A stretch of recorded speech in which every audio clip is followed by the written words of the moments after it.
Intégral Placement, le Club Immo. Et oui, on vous emmène aussi aux quatre coins de ce marché de l'immobilier, la pierre, passion française, et qu'on partage avec vous sur BFM Business, le Club Immo, deuxième mi-temps. Olivier Marin pour Propriété Le Figaro. Vous êtes prêt, Olivier? Bien sûr. Pour réattaquer. Éric Tréguier également pour Challenge. Prêt aussi. Et Marie Cœur de Roi. Toujours prête pour suivre ce marché de la pierre avec tout, jour après jour sur BFM. Tiens, Brésil. On s'extasie. Quoi? Brésil? D'accord. On s'extasie jour après jour sur les bons chiffres du marché de l'immobilier, les transactions qui se multiplient, de plus en plus de primo-accédants, de nouveaux propriétaires. Tant mieux grâce au taux bas. Tant mieux vraiment, ou est-ce qu'on peut aussi s'inquiéter? Est-ce qu'il y a une bulle là, sur ces crédits immobiliers qui est en train de se former, Eric? Est-ce qu'il faut commencer à s'inquiéter de... Mais pourquoi vous voulez vous inquiéter?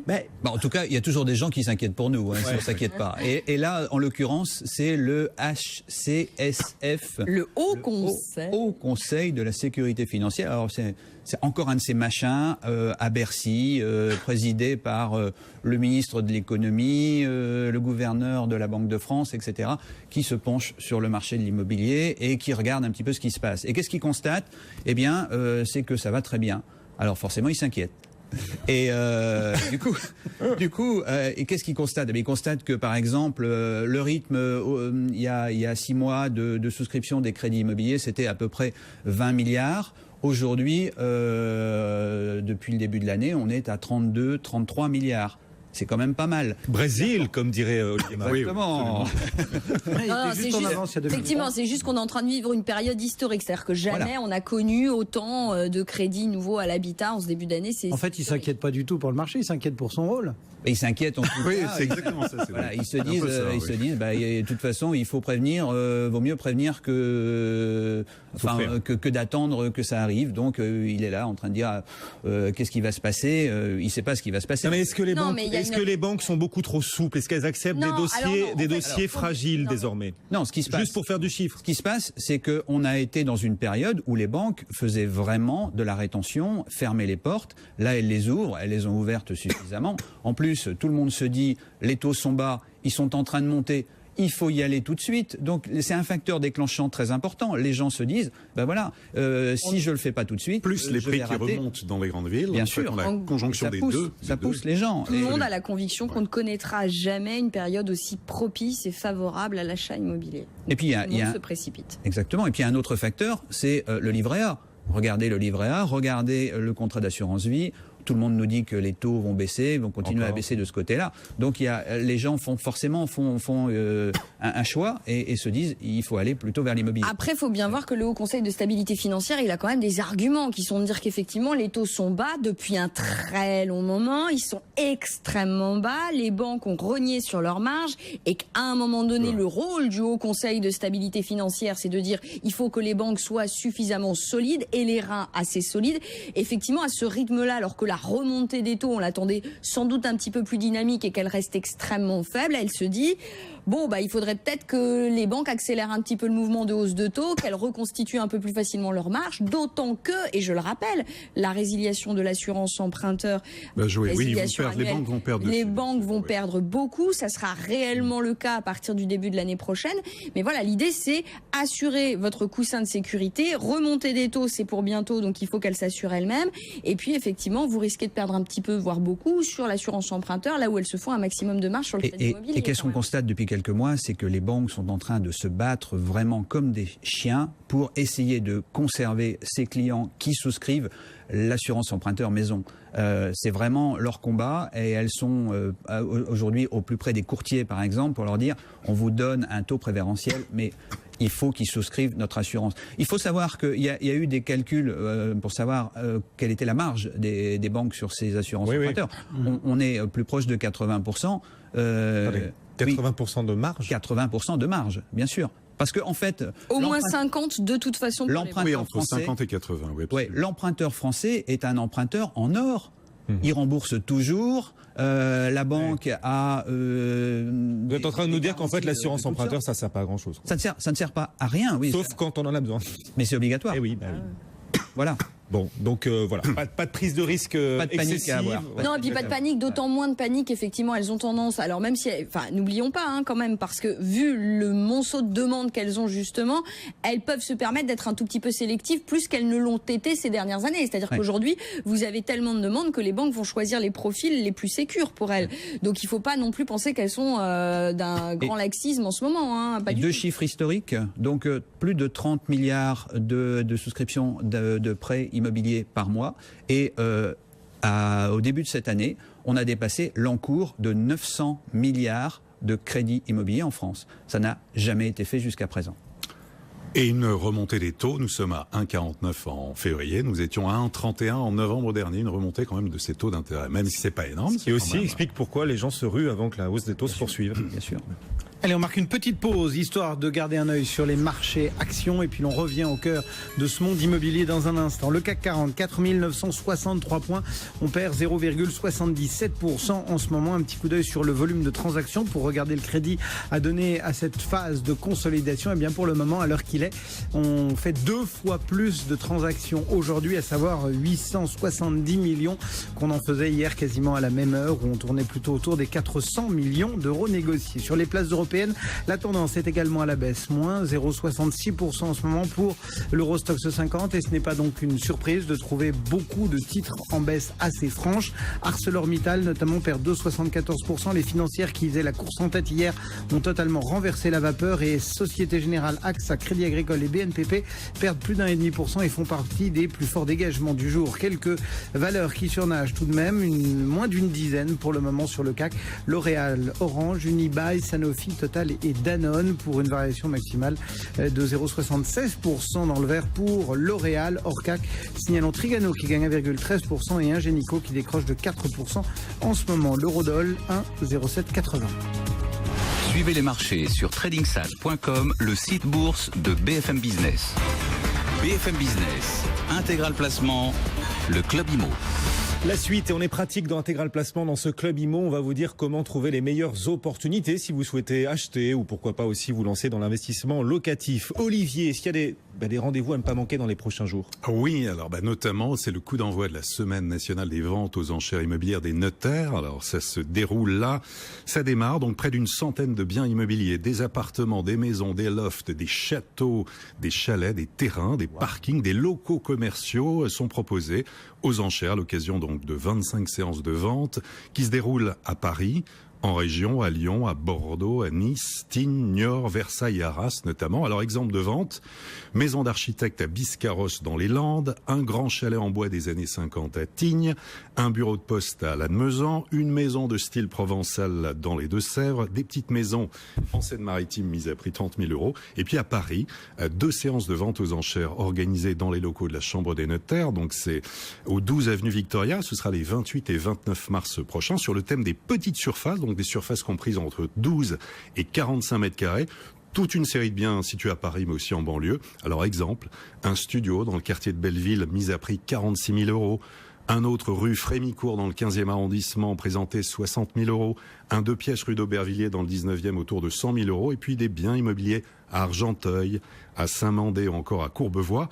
Donc, vente aux enchères, elles sont publiques. Pour ceux qui veulent se faire une idée des biens proposés, les notaires organisent 3 visites de 2 heures gratuites sans rendez-vous, dont une samedi prochain. Vente à la bougie, mais aussi des ventes au chronomètre. Ça dure 1 minute 30, réservé pour les biens vendus. Expliquez-nous ce que ça veut dire, à la bougie au chronomètre. En fait, pendant 1 minute 30, ça dure. Le temps que la mèche s'éteigne, vous pouvez faire une c'est les ventes à la bougie. Qui l'emporte.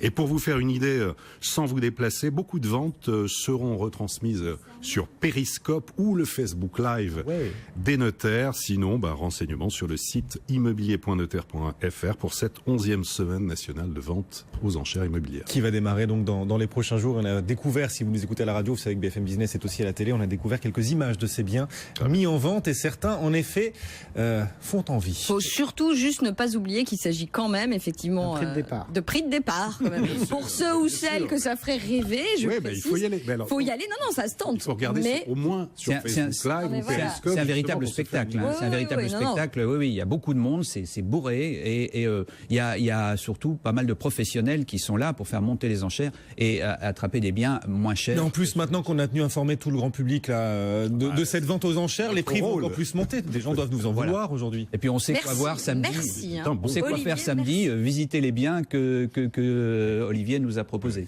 Bon, l'immobilier, c'est de la tradition, on le disait, les ventes à la bougie. Et puis, c'est aussi de l'innovation quand même, Eric. Le futur, c'est vous. Hein. Voilà. Patrimoine, c'est plus Olivier, c'est son truc. Vous, c'est le futur. Vous, c'est l'innovation. Vous, c'est voilà, c'est une nouvelle tendance. C'est l'innovation. On va parler poubelle, on va parler déchets. Ouais, c'est vous, ça aussi. Et effectivement, en fait, aujourd'hui, on s'aperçoit que pour construire, il faut très souvent démolir.